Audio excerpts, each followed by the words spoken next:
Yun, assalamualaikum warahmatullahi wabarakatuh. Magandang hapon sa ating lahat mga kapatid.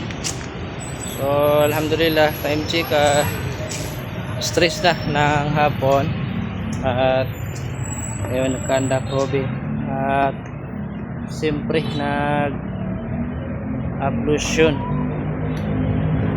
Kuha tayo ng malunggay. Ablution pala ako para magsala ang salatul asr. Yan yung mga malunggay namin dito. Kukuha tayo para mamaya mag-adobo tayo ng manok. Yan, para maiba naman yung ulam natin.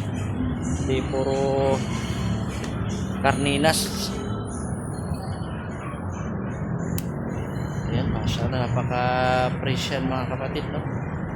Fresh na fresh.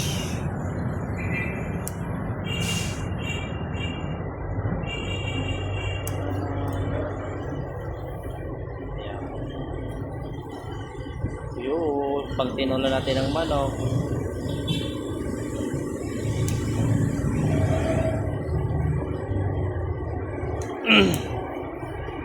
So yun, alhamdulillah may malunggay na tayo at mamaya may pangulam na tayo.